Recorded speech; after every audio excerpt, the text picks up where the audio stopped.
injury prone, that's turnover prone, that's a career 84 rated passer.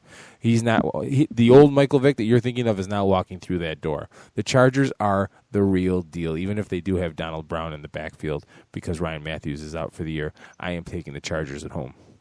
The reason why you have to take the Chargers at home is because the Jets play to the Chargers' strength, which is their passing game.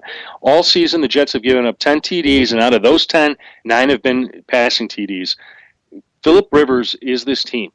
And as long as he's under center, as long as the team's defense gives him any room to throw the football, this is a winning football team. But I want to digress for a second and say this about their defense. It's a defense that I recommended picking up, definitely to play against the Jaguars. I'm recommending them to play this week against the Jets. But it's a defense that in the preseason, the FantasyGreek.com, is specifically in our draft guide, Nolan Kuzmic, who is our defense guru, identified them as a top 12 defense this coming season, and even though they weren't drafted that way, they have certainly developed like it and have certainly played like it. So go and get them and at least have them on your bench as a second defense if you need them. For the Chargers, you're playing Phillip Rivers, you're playing Antonio Gates, you're playing Keenan Allen. Donald Brown is definitely not a good play this week against, I think it's the number one rushing defense in the league, giving up just 63.2 yards per game. For the Jets, Chris Ivory, RB2, Chris Johnson, flex, Eric Decker, wide receiver, 3, that's it. There's nothing exciting on their side. Go Chargers, bolt up, baby.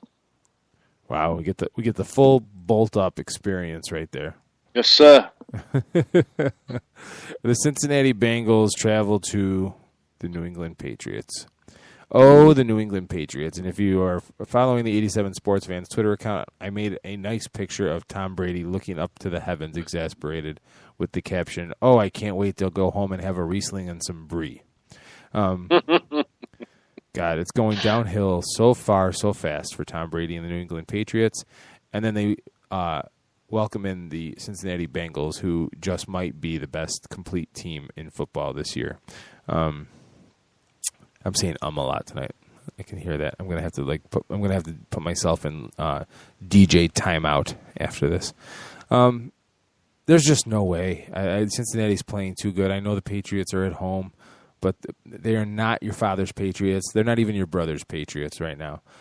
Cincinnati is just playing too good, and they're coming off a bye. I'm picking Cincinnati on the road. Yeah, you have to go with this Bengals team that is the number one defense in the league, giving up just a mere 11 points per game through 3 weeks of play. The only game they lost was on the road to the Ravens, and they lost 23-16.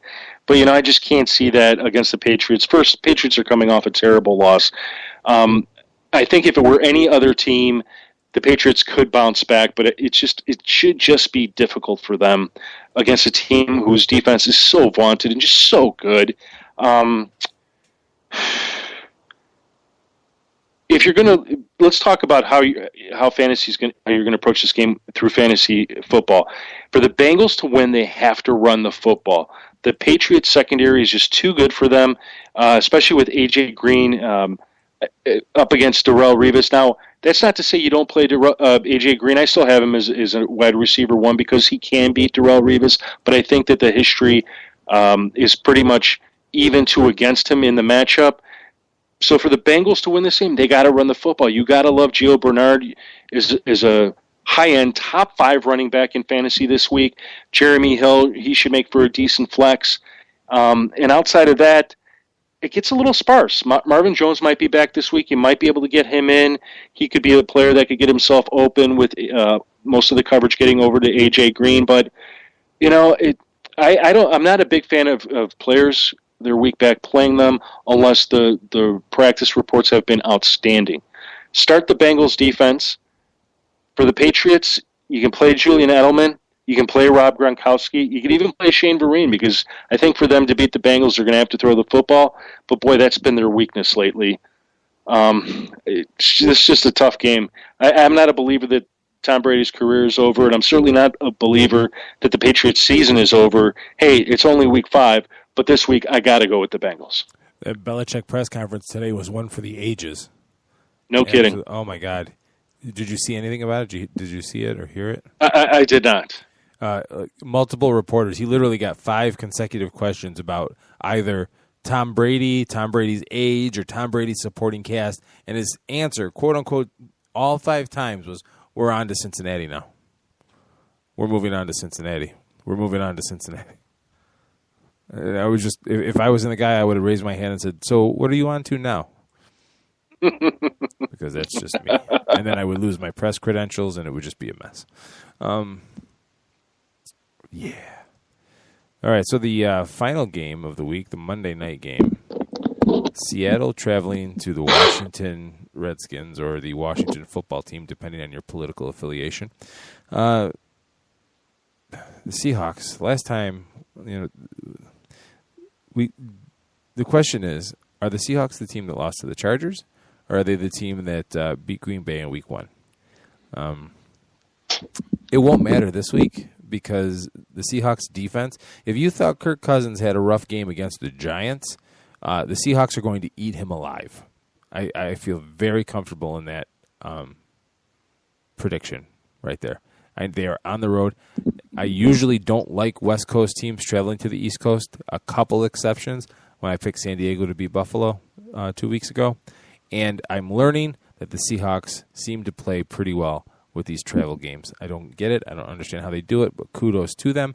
I am going to pick the Seahawks on the road. Yeah, you have to take the Seahawks on the road. Basically, after what happened last week with the Redskins against the Giants, it's hard to after what happened last week with the Redskins and the Giants, it's hard to have faith in Kirk Cousins bouncing back, I guess, the right way, so to speak. This is a Seahawks team that has had 2 weeks to prepare for him. And as everybody knows, the one game a year you have to win is the game you play right after the bye week. I see the Seahawks ready to just destroy them, mostly offensively. Russell Wilson is the top play in this game because you've got a Redskins defense that on the season has given up 13 touchdowns, 9 of them are passing touchdowns. They allow 2+ passing touchdowns per game. So Russell Wilson absolutely positively has to be active in your lineup. Marshawn Lynch might have a tougher go of it, but I don't shy away from him because he's a guy that can get the tough yards. He's a guy that can play against a tough rush defense and do something for your fantasy team. If you bench him and he blows it up, you're going to miss out on it, you're going to cry, and you're going to come to me. I'm not going to feel sorry for you. And absolutely start the Seahawks defense this week because they are the number 1 defense in fantasy football. For the Redskins, Alfred Morris, he's sort of like Marshawn Lynch. He can get the tough yards too, but it's a tough game for him. I think you're going to have to play him if you have him, but you're just going to have to keep your expectations tempered and hope to God that he gets you a goal line touchdown. For Pierre Garçon, I don't think this is too bad. He's going to obviously command the best coverage, but he's a tough player too, and if you have him, treat him like a wide receiver 3, but more or less you're probably still going to have to play him. Deshaun Jackson, wide receiver 3 country for sure. And I love any tight end, whoever's healthy. I have no idea who's healthy for them right now, whether it's Jordan Reed or Niles Paul or Logan Paulson, whoever plays. This is a potentially good matchup for them because they give up the second most fantasy points to tight ends. Keith, Seahawks, they rock, they rule. We're done. We are, but we still have 6 minutes to fill. So now I get to. Oh my God! Now I get to play games with your head.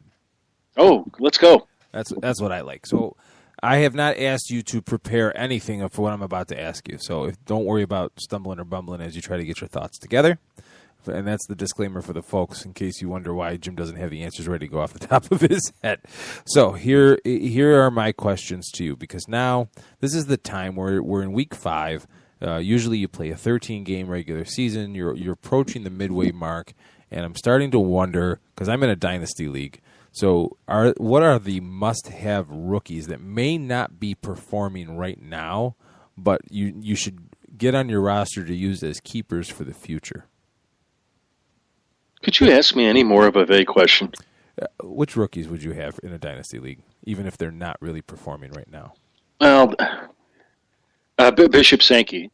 Okay. Jerick McKinnon, but he's performing right now. I think he'll end up being the lead running back for the Minnesota Vikings.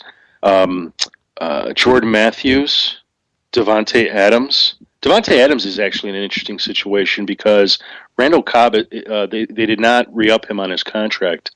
And therefore, if Cobb hits the market and moves on, Devontae Adams suddenly moves up immediately into that Packers high-powered offense. So he's actually a very good keeper. Eric Ebron, Safarian Jenkins.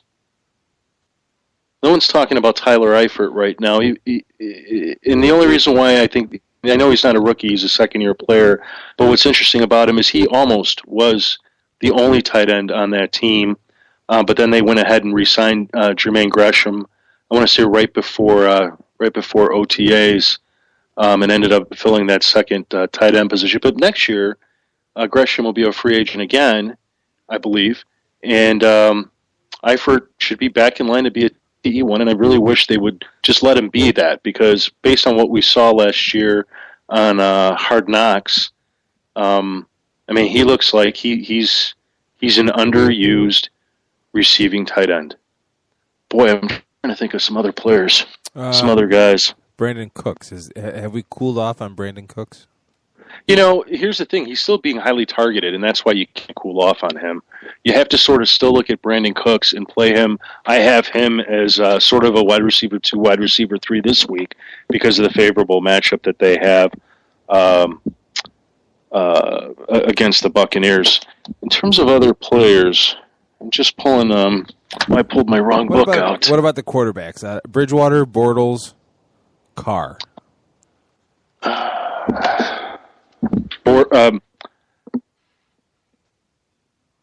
Bortles clearly, to me, Bortles looks like he's ready to go right now. I'm not going to be surprised if he's throwing 250 yards as a matter of course and a couple of TDs per game. A player that I'm interested in sort of what's going to happen to him is a player that I'm sort of interested to see what's going to happen to him. Is it Zach Mettenberger who's on the Titans? Yes. I'm interested in that because it seemed like he was playing pretty well, at least in the preseason. And then he may have struggled by getting into an actual game, I want to say, the other week. And they played Charlie Whitehurst, which I really didn't care for. I thought, hey, if you're going to do anything, play him. But I'd be interested to see what he does. What about this Tom Savage that the Texans have been sitting on? The thing about... I'm sorry, go ahead. No, he's sort of in the background, and you've got a offensive-minded coach who obviously saw something in him to draft him. But they saw so much of him, they went out and traded for Ryan Mallett. Oh, that's true. You know what? That's true. I forgot about that. That's the only thing that kind of strikes you're right. me is... You're right. If they thought Savage had anything going for him, they wouldn't have gone out and done that. Yeah. Mettenberger played against the Colts last week. It was 2 of 5 for 17 yards and a pick. No, that's not too good. No,